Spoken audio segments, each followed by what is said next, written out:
Ce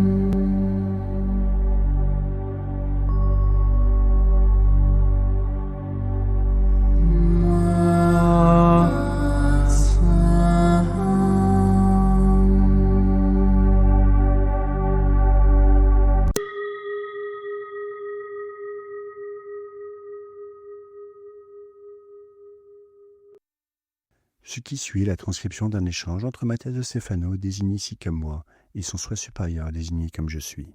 Dans cette capsule, la voix masculine incarnera le moi, tandis que la voix féminine représentera le je suis. Cette conversation, intitulée Cinéma, a été réalisée le 19 mai 2021.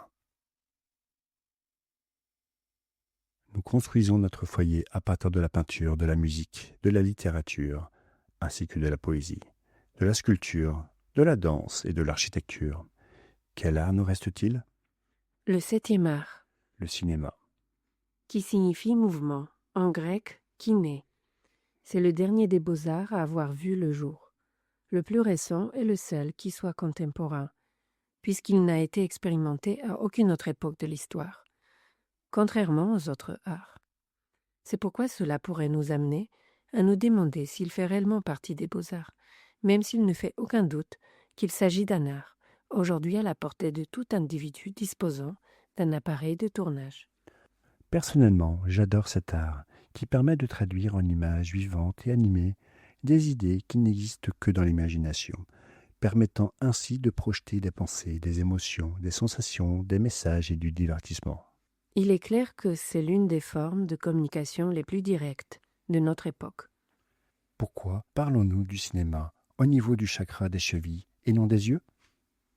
Parce que le cinéma est mouvement et projection vers l'avant. L'idée principale est de traduire les idées en action et d'inciter une personne à vivre ses rêves. Le cinéma se compose de projection, c'est-à-dire de se lancer vers l'avant, projectare. C'est une littérature visuelle qui mobilise les personnes intérieurement et dans plusieurs cas extérieurement. Aujourd'hui, le cinéma est l'art le plus répandu et c'est lui qui touche le plus du monde. C'est donc une fenêtre sur le passé, le présent et surtout l'avenir, où l'on peut voir les idées de ce qui va venir et exposer les problèmes à résoudre. Le cinéma parvient à nous propulser vers l'avenir. C'est vrai. Et quel est son passé ? Pour comprendre l'avenir. L'idée de mettre des images en mouvement a vu le jour tant en France qu'aux États-Unis. Dans ce dernier cas, c'est Thomas Edison qui a créé ce qu'on appelle le kinétoscope, une machine qui, à la manière d'un microscope ou d'un télescope, permettait, en plaçant les yeux sur un viseur et en tournant d'une manivelle, de voir des images tourner en cercle, donnant l'impression d'un mouvement. Mais l'image cinématographique telle qu'on la connaît aujourd'hui a été inventée par deux frères du nom de Lumière, fils d'un photographe parisien, qui ont réussi à créer une bobine contenant une succession de photographies prises à intervalles très courts, les unes des autres, d'une même scène. Ces images, placées consécutivement sur une bobine que l'on faisait tourner rapidement devant une source lumineuse, projetaient sur un mur des images donnant l'illusion du mouvement. Ingénieux. La première projection eut lieu dans un petit bar parisien en décembre 1895, où très peu de personnes se rendirent, méfiantes quant à ce que cela pouvait être. Mais il ne fallut pas plus d'une journée pour que la nouvelle se répande, au point de devoir organiser des séances consécutives avec de longues files d'attente, uniquement pour voir des projections muettes d'images quotidiennes sans narration. Bien que les frères Lumière aient pensé que cela n'aurait aucun avenir pratique, la nouvelle s'est répandue dans toute l'Europe et a même traversé l'Atlantique jusqu'aux Amériques. Aux États-Unis, plusieurs personnes intéressées ont proposé de faire traverser l'océan à ce qu'on appelait le cinématographe. Celui-ci devenu populaire, attirant des milliers de spectateurs venus observer des images du quotidien et s'est fait un ennemi. Edison, sans doute. C'est vrai. Qu'en est-ce pas le cas ? Cet homme, qui était autrefois une idole dans les livres d'histoire, est aujourd'hui devenu le méchant du film. Maintenant que l'on connaît toutes ces manœuvres commerciales et économiques pour s'accaparer tous les droits, laissant plusieurs inventeurs, comme Tesla, dans la pauvreté et s'appropriant leurs brevets. c'était une lutte naturelle, dans un monde en constante évolution. Tout à coup, il y avait beaucoup de gens qui faisaient des choses intéressantes. Et ceux qui avaient un peu de pouvoir ne pouvaient tolérer une telle concurrence. Le cinéma s'est répandu à New York et sur la côte est des États-Unis, donnant naissance à plusieurs producteurs de films, jusqu'à ce que Thomas Edison décide de lancer une poursuite judiciaire contre eux tous.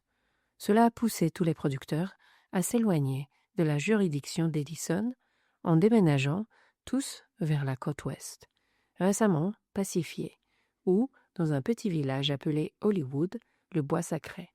Ils ont fondé les premières sociétés cinématographiques près de la frontière mexicaine afin de pouvoir échapper à la loi au cas où Edison les poursuivrait.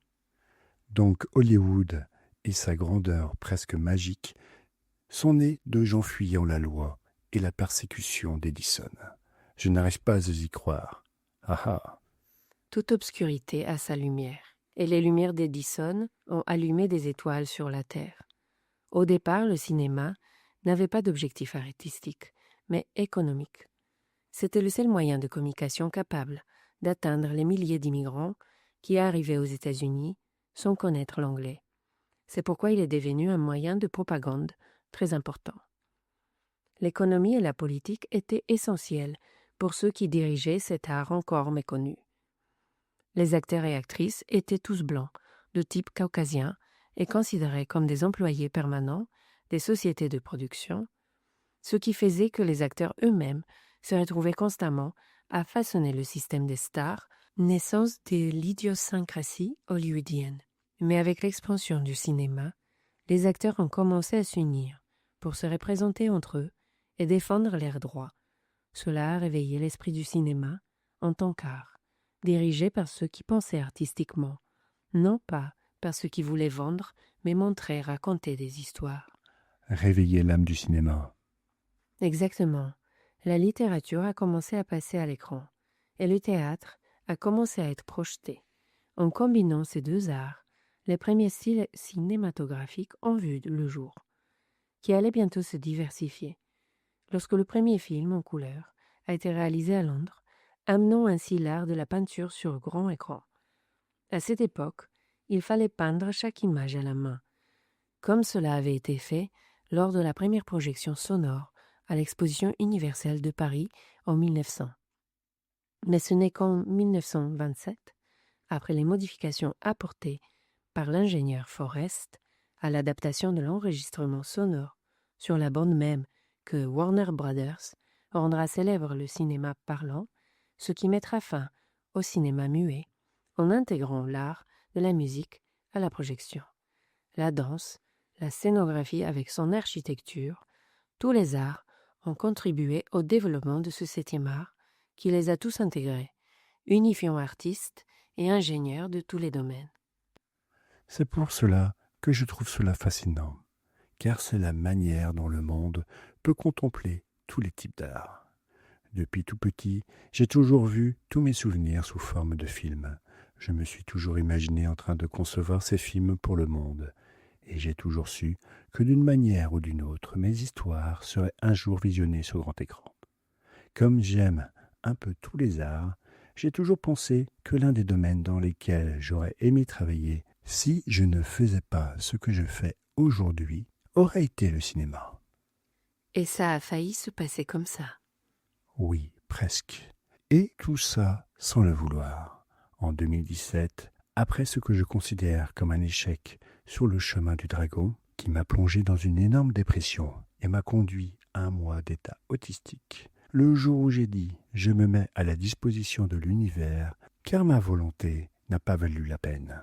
J'ai reçu l'appel d'un acteur qui avait travaillé sur un film hollywoodien. Il m'a dit qu'il voulait trouver un moyen de raconter mon histoire, mais à sa manière. Pour cela, il m'a présenté un producteur argentin, avec lequel je me suis lancé dans diverses aventures. Il m'a demandé d'écrire une idée de film, et j'ai rédigé un scénario presque terminé. Un autre célèbre producteur argentin a estimé qu'il manquait des ajustements, mais que le contenu était très original, bien que plus adapté à Hollywood. Le problème était d'attirer l'attention de tels géants. C'est pourquoi nous avons finalement décidé de réaliser un film documentaire. Je l'ai intitulé « El Recordador » et j'y introduisais la philosophie de mes mémoires et mon histoire telle que je m'en souvenais. Le tourner a été un plaisir pour moi. Voir comment fonctionnaient les caméras, la logistique, la réalisation, la production, le son. Et même s'il ne s'agissait pas d'une grande production avec des acteurs, des décors ou des effets scéniques, il y avait bel et bien un art de la caméra, de la photographie, et moi en tant qu'acteur à chaque instant. Quoi qu'il en soit, la plupart des séquences ont été enregistrées à des moments où j'étais dans un état d'esprit très différent de celui du jeu d'acteur. Peut-être en train de me connecter, de parler à moi-même, des moments où je ne savais vraiment pas comment enregistrer. Il y avait tellement de matériel qu'ils ont même pu en faire une série documentaire. Malgré l'enthousiasme que tout cela me procurait, il y avait quelque chose qui me mettait mal à l'aise. Quoi? Le fait de m'exposer ainsi au monde. Presque comme si je jouais un rôle. Il était difficile de déterminer s'il s'agissait d'un documentaire raconté à la première personne ou de science-fiction. En fait, il ne pouvait pas le classer. Un jour, au mont Tabor, en Israël, j'ai eu un moment de découragement face à tout cela, et je me suis dit que je ne voulais pas continuer. Je me suis assis dans la forêt, près d'une vache qui paissait, et j'ai pu sentir la présence d'un maître devant moi. Je lui ai dit « Je ne sais pas si je suis prêt à exposer ma vie de cette manière, comme si j'étais un clown de foire. » Ce à quoi le maître a répondu « Ce que tu es aujourd'hui n'est pas réel. Tu n'existes pas, Mathias, c'est un outil pour ta mission. Détache-toi de l'idée de croire que c'est ta vie que tu exposes, alors que c'est toi qui as conçu cette vie comme un outil d'exposition. » Bien sûr. À ce moment-là, j'ai compris que Mathias est éphémère. Il est un outil, un masque. Il m'a dit, c'est toi qui as produit cette vie, qui en est le metteur en scène, le scénariste de ton histoire. Tes yeux sont les caméras qui montrent ton chemin, ton imagination est la direction de la photographie. Ton corps est l'art du costume qui recouvre l'acteur qui repose en ta personnalité. Tu es le monteur de ta réalité, le directeur artistique qui donne vie au décor. Tu es le créatif qui propose de nouvelles voies narratives ou visuelles, l'auteur de ton propre destin.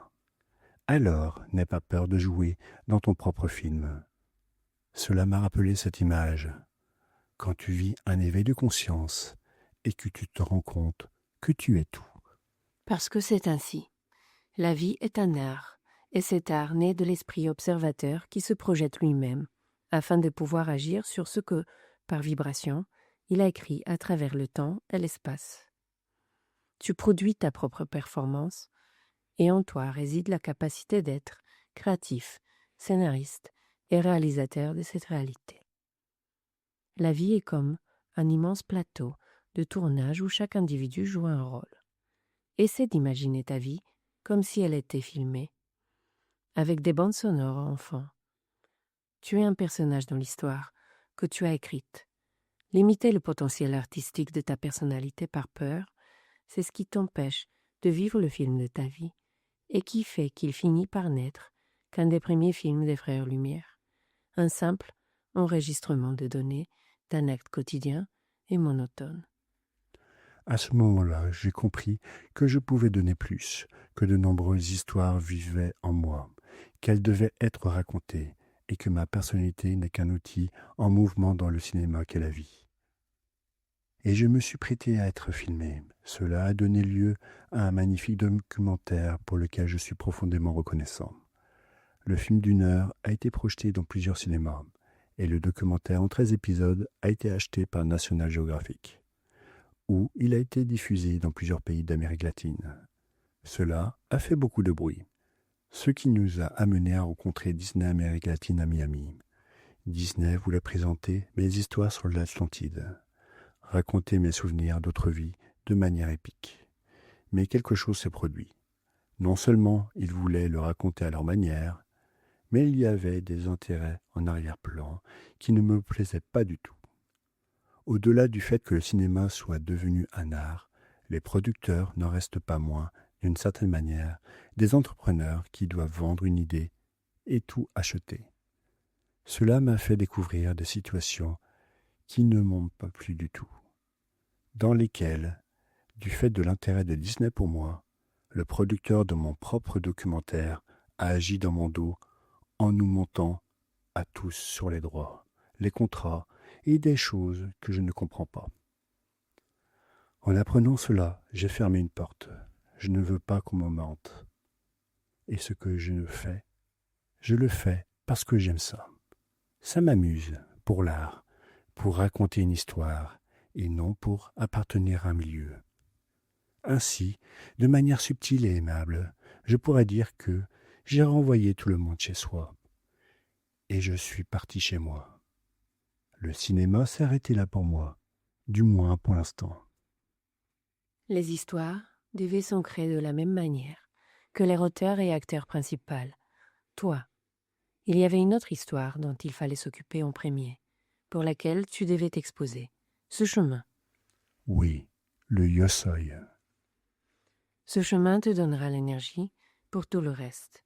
Exposé chaque jour à une caméra qui filme ta performance, discursive, vivant un film permanent devant des milliers de spectateurs.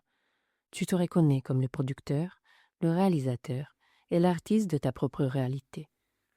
Comprendre la vie comme un film, comme une œuvre d'art en cours d'enregistrement, nous aide à comprendre que ce que nous vivons n'est pas une question de survie, mais de transcendance, de nous considérer comme des acteurs de la réalité, des réalisateurs de notre destin, des producteurs de notre existence. Le 7e art construit l'avenir à partir de la projection d'un récit. Observe-toi en train de vivre ton propre film. Souviens-toi, imagine quand et comment tu as écrit le scénario de ce que tu vis. Découvre le style que tu souhaites donner à ce tournage.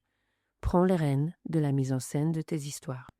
Apprends à diriger ta personnalité artistique en éveillant le talent nécessaire pour vivre les aventures qui se présentent dans ta vie. Je me reconnais comme la star de mon existence. Éveille l'âme, brille et mets-toi en mouvement. Je suis prêt. Lumière, caméra, action.